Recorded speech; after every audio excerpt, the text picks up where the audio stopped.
Hello everyone, what a day, or should I say what a night. I've been up since last 24 hours and that certainly reflects in the way probably I'll communicate with you. Throat is going to dry, but information overload is too much. India took the next step, attacked Pakistan's bases. These attacks were thwarted, and the reaction that we have been talking about at different forums, and certainly we referred to that in our English forum yesterday, kicked in very quickly without any demur or reluctance. And if you were to go purely by what the Indians themselves are admitting, this is a massive retaliation, massive by any stretch of imagination. So you look at what their defense ministry spokespersons have said, you can see this being reported by ANI. And if you read the text, you don't have to read between the lines either. You just look at what they're saying. They're saying Pakistan attacked the western border. Pakistan used multiple weapon systems. More important, Pakistan was able to penetrate the supposed impregnable Indian defenses at 26 locations. They are mentioning their air bases. They are mentioning their runways. They're also talking about damages to their personnel. So this is coming from a system that even till today as we speak refuses to acknowledge the fall of Rafale. These are documented facts that they are in denial of, but the damage is so extensive that they can't really say no to it. So Pakistan has demonstrated a remarkable ability to not just withstand an attack, thwart it, but also hit back in real time. That's what swift retort was always all about. Now you have a practical shape to the doctrine, and it is really making global headlines. You know, what worries me is the fact that Modi's thirst for war, has it been satisfied? I don't think so, because it was his frustration when first Pakistan downed something like 6 aircrafts, Rafales included. Modi sounded so frustrated, and then he actually demonstrated his frustration in terms of attacks which were in the shape of drones coming out of India. The Pahalgam attack really threw up several questions, and the need for Modi to not only satisfy audience at home, but internationally as well. So he has been trying to do that, but questions are being raised in India as well. Questions have been raised internationally as well. People have been talking about the evidence. Where is the evidence? So this defeat, again hitting 26 targets inside India, which was like blitzkrieg, and they came out successfully. And now they are talking about, again, if India does something, they will retaliate again. If there was a plan A, Pakistan showed it. If there was plan B, that was early morning, they demonstrated it again. And I'm sure there are plan C and D, if India retaliates. So where does it stop? Modi needs to realize that he is in a war he can't win. We have demonstrated it more than once. It's very interesting that you could reduce the equation to an individual, which we can. That would be the understanding if you were to develop and use the theory of minds of men.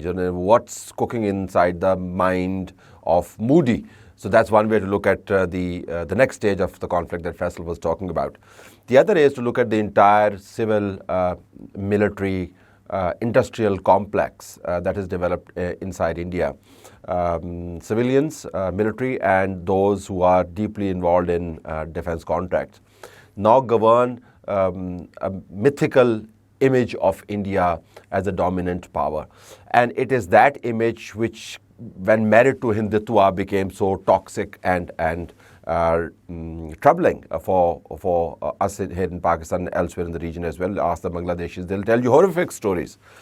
Now, what happened in the last couple of hours, especially when Pakistan started to unfold its remarkable response, and this is an integrated defense system, by the way. It's not just defense system, it's offensive defense and then defensive offense system, all combined. When they started to unfold this response and the manner in which they were able to access Indian sites, military sites, the way even cyber hits were made, the way blackout was created, the way the whole strategy was designed, basically kills that big image that India had of itself, which was driven by this civil military industrial complex that I was telling you about. It has gone deep into the heart of it.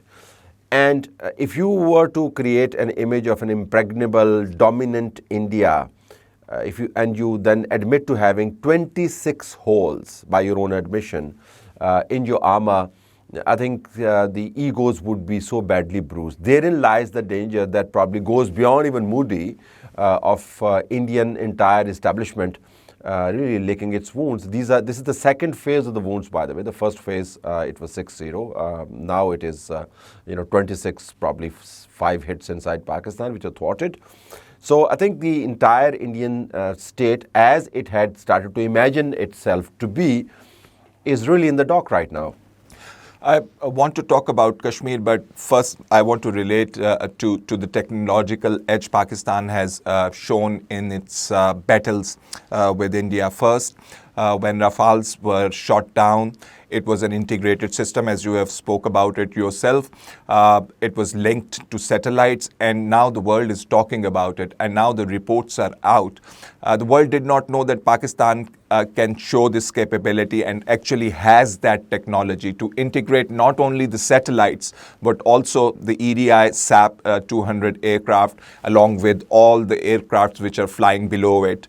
So it is called a fusion kill, and it is a very advanced term, which implies that you are getting real-time information to not only to identify aircrafts which are coming your way, but also lock them and fire on them from your own territory.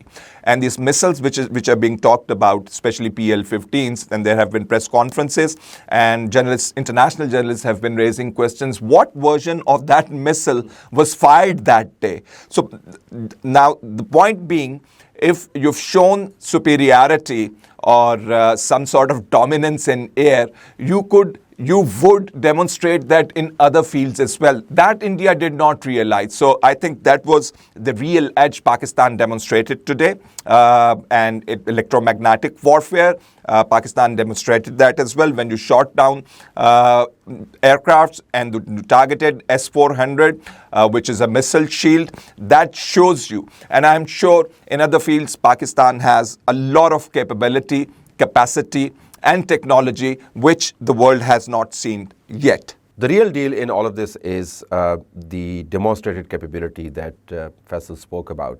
Let me take towards the end of it debate beyond the demonstrated capability. For Pakistan, it is not about domination.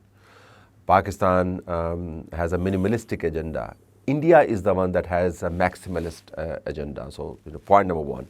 Point number two, when Pakistan says that we have a minimalistic agenda, what we're saying is that we want to live in peace and harmony and according to our own pursuits and interests within our own sphere of influence. India can, go to the Mars for all we care, but do not hog our space. And this assertion goes beyond India and Pakistan. Remember, India has been trying to build an image of a hegemon and a comparator for China. And you can only imagine how the Chinese would be looking at this conflict. How those countries which are used to seeing little hegemons, roll back their territories would be looking at Pakistan's capacity. This has given them a new hope that if you are able to use your limited resources intelligently, if you have the right kind of capability at hand, and if you have the will to unfold it at the right time, you can really punch according to your own weight. So Pakistan is punching according to its own weight, using the formidable technology that Pakistan has mastered over the last at least 3 years, cutting edge technology, a couple of more years backwards, integrated technology. Pakistan has even punched above its weight.